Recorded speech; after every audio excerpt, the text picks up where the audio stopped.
नमस्कार दोस्तों, शास्त्रानुसार वॉइस में आपका स्वागत है। आज हम बात कर रहे हैं प्रदोष व्रत के बारे में। देखिए, हर माह की त्रयोदशी तिथि को प्रदोष व्रत रखा जाता है। भगवान शिव की कृपा प्राप्त करने के लिए प्रदोष व्रत बहुत महत्व रखते हैं। दिसंबर माह में दोनों प्रदोष व्रत रविवार को होने के कारण रवि प्रदोष कहे जाएंगे। रवि प्रदोष व्रत आरोग्य और सौभाग्य देने वाला होता है।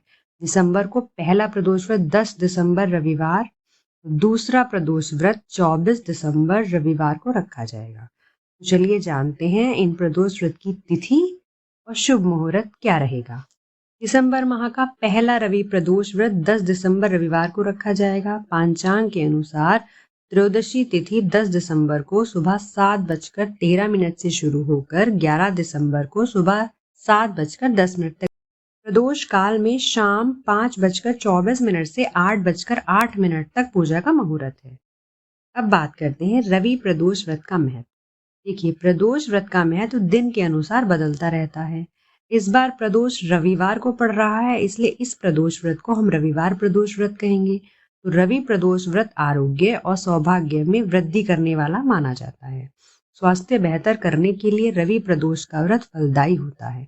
ऐसी मान्यता है कि इस व्रत के दिन रुद्राभिषेक करने से शनि, राहु, केतु जैसे ग्रहों की अशुभ प्रभावों से हमें मुक्ति मिल जाती है। अब बात करते हैं रवि प्रदोष में कुछ सरल और सटीक उपाय अगर आप करते हैं तो आपका जीवन आसान बन जाता है। तो चलिए एक एक करके हम उपाय जान लेते हैं। सबसे पहला उपाय है, शास्त्रों के अनुसार रवि प्रदोष के दिन जौ का दान करने से मंद पड़ा व्यापार में 4 गुनी तरक्की होना शुरू हो जाती है।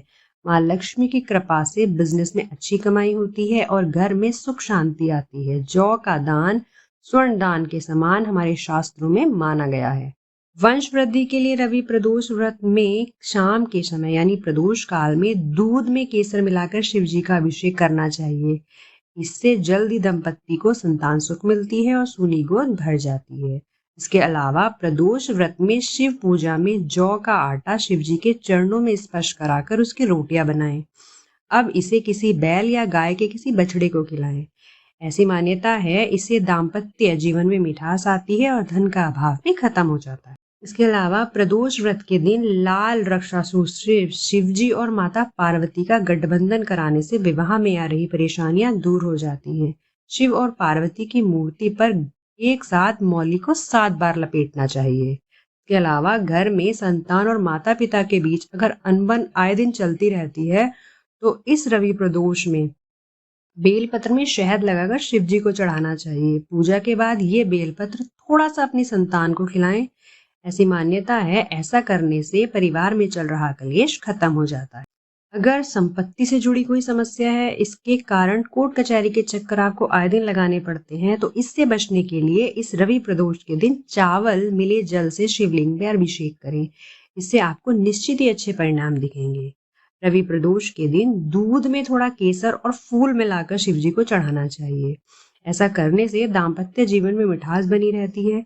धर्म शास्त्रों में मनचाहा जीवन साथी पाने के लिए ये उपाय सर्वोत्तम माना जाता है। मान्यताओं के अनुसार रवि प्रदोष के दिन रुद्राक्ष या चंदन की माला 108 बार ओम नमः शिवाय का मंत्र का जाप करने से शरीर में सकारात्मक ऊर्जा आती है, साथ ही आत्मशक्ति मिलती है और हर प्रकार का भय दूर होता है।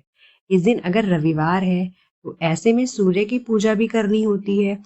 धन प्राप्ति का आशीर्वाद पाने के लिए सूर्य प्रदोष के दिन तांबे के लोटे में जल भरें, तांबे के ही दीपक में कलावे की बाती लगाएं और सूर्य स्त्रोत का दिन में कई बार पाठ करें। एक बात का विशेष ध्यान रखें कि ऐसा करते हुए आपका मुख हमेशा पूर्व की दिशा में होना चाहिए। मान्यताओं के अनुसार ऐसा करने से स्वास्थ्य में लाभ मिलता है और धन में हमेशा वृद्धि होती चली जाती है। अब हम जानेंगे कि प्रदोष में भगवान शिव पर भूलकर भी इन चीजों को नहीं चढ़ाना चाहिए। सबसे पहले शास्त्रों में कहा गया है कि भगवान शिव को हल्दी चढ़ाना बिल्कुल वर्जित है। ऐसा इसलिए होता है क्योंकि हल्दी का उपयोग श्रृंगार के रूप में किया जाता है और इसे स्त्री तत्व माना जाता है। दूसरा है, भगवान शिव की पूजा करते समय शिवलिंग पर सिंदूर, कुमकुम, रोली आदि भी नहीं चढ़ाने चाहिए। ऐसा भी इसलिए है क्योंकि इन्हें भी श्रृंगार का एक रूप ही माना जाता है और ये सब विवाह की निशानियां होती हैं। अगला और अंतिम है, भगवान शिव की पूजा में तुलसी के पत्तों का प्रयोग भी बिल्कुल वर्जित होता है। पौराणिक मान्यताओं के अनुसार भगवान शिव को तुलसी ने श्राप दिया था। उनकी पूजा में तुलसी का प्रयोग बिल्कुल नहीं किया जाता। ऐसा इसलिए है क्योंकि भगवान शिव ने तुलसी के पति राक्षस जालंधर को मारा था, जिससे दुखी होकर वृंदा ने भगवान शिव को श्राप दे दिया था। ये वीडियो आपको जरा सा भी यूजफुल लगा हो तो वीडियो को सब्सक्राइब करें, लाइक करें, अपने दोस्तों के साथ शेयर करें। बाकी मेरे वीडियो में अंत तक बने रहने के लिए आप सभी का धन्यवाद। आप सभी को राधे राधे।